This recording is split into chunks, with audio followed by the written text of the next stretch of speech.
Tonight, something needs to be said that no major Western think tank, no cable news analyst, and no Pentagon briefing will say openly because the implications are too uncomfortable and too structurally damaging to the narratives that Washington has spent 2 decades constructing.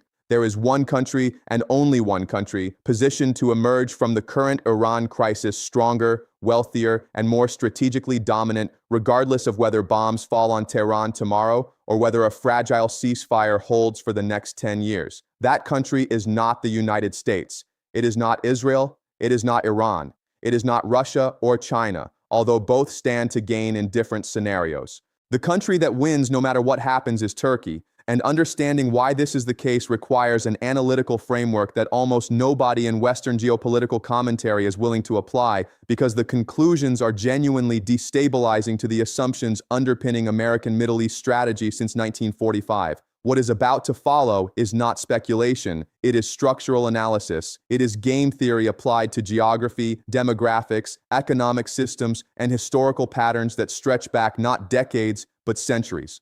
3 questions will drive everything tonight.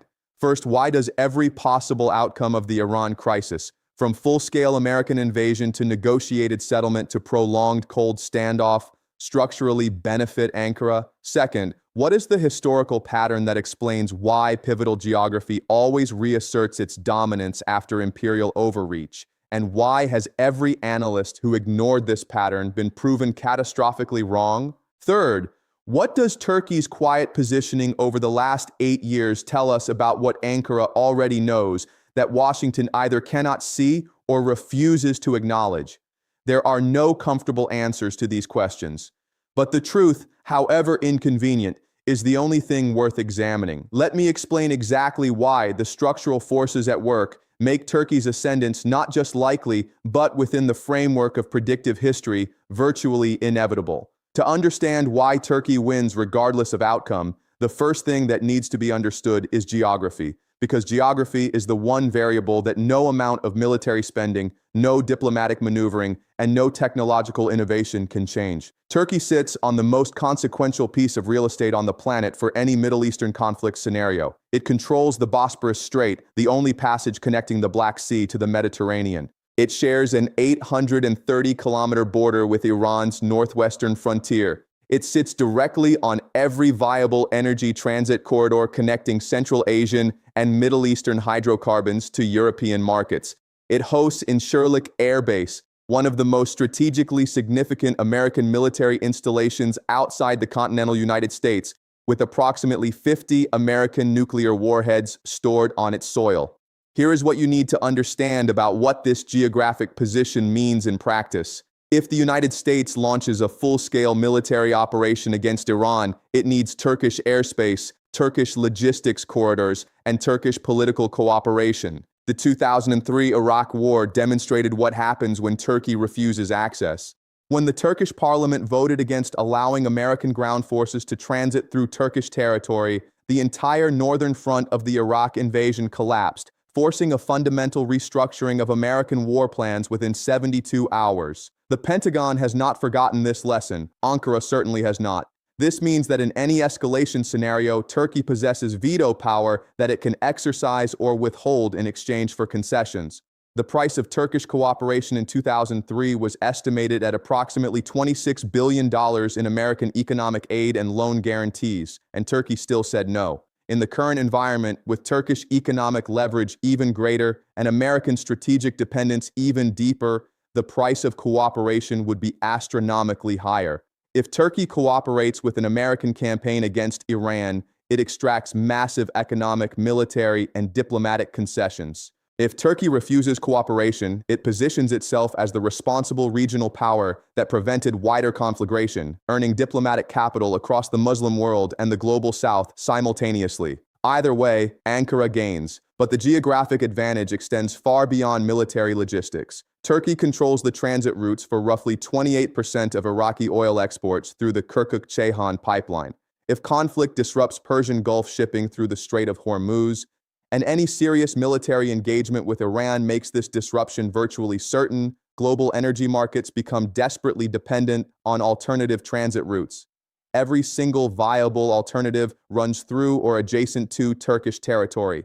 The Baku-Tbilisi-Ceyhan pipeline carrying Caspian oil, the Trans-Anatolian natural gas pipeline carrying Azerbaijani gas to Europe, the proposed Turkmenistan-Turkey pipeline, all of these become exponentially more valuable the moment the Strait of Hormuz becomes unreliable.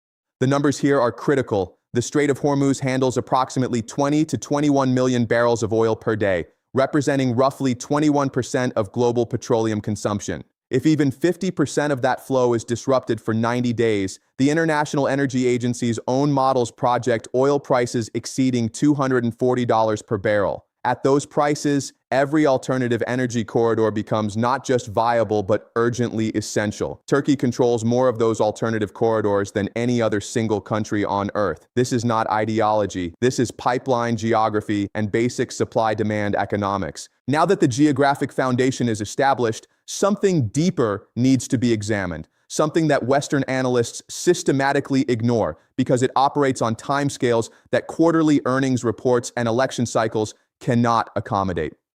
The historical pattern that makes Turkey's structural advantage so powerful is not new.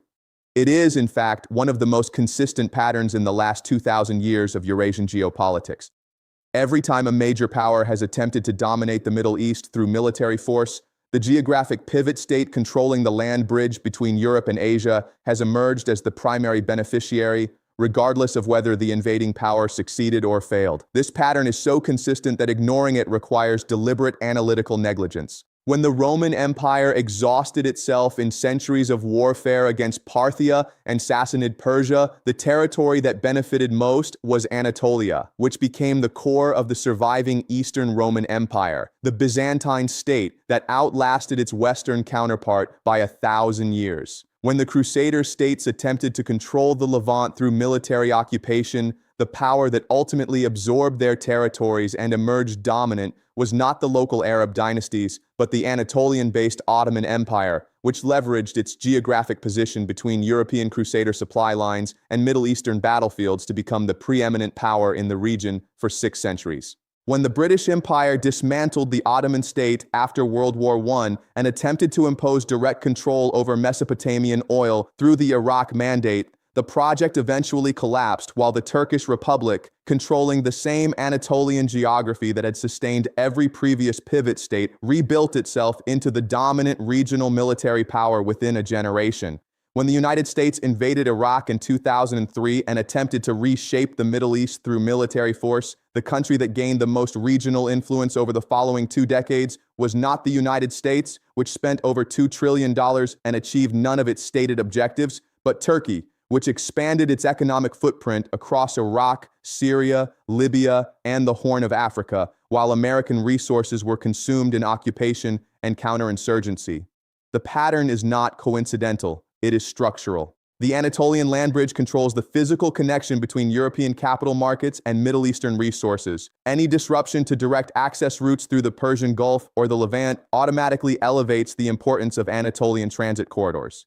Any exhaustion of imperial resources through Middle Eastern military engagement creates power vacuums that the closest major regional economy naturally fills. Any destruction of Middle Eastern industrial capacity creates demand for manufactured goods that Turkish industry, the largest manufacturing economy in the region, is positioned to supply. This is what predictive history reveals when applied rigorously. The question is not whether Turkey benefits from Middle Eastern instability. The question is how much it benefits and whether Turkish leadership is positioning strategically to maximize that benefit. The evidence suggests that Ankara understands this dynamic with extraordinary clarity. This brings us to what is arguably the most important dimension of this analysis and the one that receives the least attention in Western commentary. Over the last 8 years, Turkey has executed a systematic strategic repositioning that only makes sense if Ankara anticipated exactly the kind of Middle Eastern crisis now unfolding. The pattern of Turkish decisions since approximately 2017 reveals a country preparing to be the indispensable pivot state in a region-wide conflict, and doing so with remarkable sophistication. Consider the sequence. In 2017, Turkey signed an agreement to purchase the Russian S-400 air defense system, a decision that appeared to defy strategic logic for a NATO member state. Western analysts described it as irrational, as Erdogan's ego overriding Turkish national interest. but examined through game theory, the decision was brilliantly rational. By acquiring Russian air defense systems while maintaining NATO membership, Turkey established itself as the one country that could maintain functional diplomatic and military relationships with both Washington and Moscow simultaneously. In any conflict involving Iran, where Russian and American interests diverge dramatically, this dual positioning becomes extraordinarily valuable. In 2019 and 2020, Turkey expanded its military operations in Syria, Libya, and the Eastern Mediterranean, projecting power across an arc that precisely corresponds to the major alternative energy transit routes that would become critical if Persian Gulf access were disrupted. Turkish drone technology, specifically the Bayraktar TB2, demonstrated combat effectiveness in Libya, Syria, and the Nagorno-Karabakh conflict at a fraction of the cost of Western systems. A single Bayraktar TB2 unit costs approximately $5 to $6 million. A single American MQ-9 Reaper costs approximately $32 million.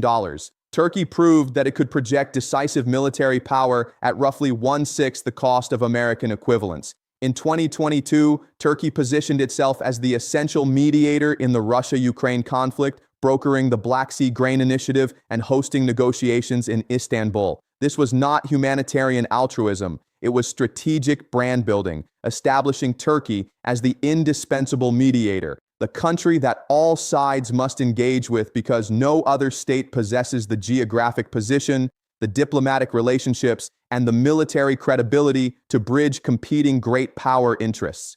In 2023 and 2024, Turkey accelerated its domestic defense industry development to the point where it now exports military equipment to over 70 countries, with defense exports exceeding $6 billion annually. It expanded its economic agreements with Central Asian Turkic states through the Organization of Turkic States. It maintained its position as Europe's gatekeeper for migration flows, holding leverage over EU policy through its control of refugee transit routes. Every single one of these moves makes strategic sense only if Ankara anticipated a major Middle Eastern crisis that would force all parties to negotiate through Turkey. The acquisition of S-400 systems, the development of cost-effective military technology, the establishment of mediator credentials, the diversification of energy transit control, the expansion of defense industry exports, these are not random policy decisions. They are the systematic preparation of a country that intends to be the indispensable actor in whatever comes next. Now, the critical question must be addressed directly, the question that separates structural analysis from mere commentary. What happens to Turkey under each possible scenario for how the Iran crisis resolves? Let me walk through each pathway. Under Scenario 1, the United States launches a military campaign against Iran. In this scenario, Turkey's leverage becomes maximum. Washington needs Turkish airspace and logistics. The Strait of Hormuz closes or becomes unreliable. Energy prices explode, and every alternative pipeline through Turkish territory becomes critical infrastructure.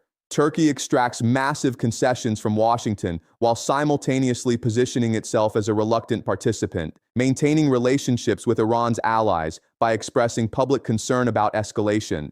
Turkish defense manufacturers see demand spike as regional states rush to acquire affordable military systems. Turkish construction companies, which already dominate post-conflict reconstruction markets across the Middle East, position for what would be the largest reconstruction market in history once conflict eventually subsides. Conservative estimate of direct economic benefit to Turkey in this scenario, $150 to $300 billion over a 10-year period.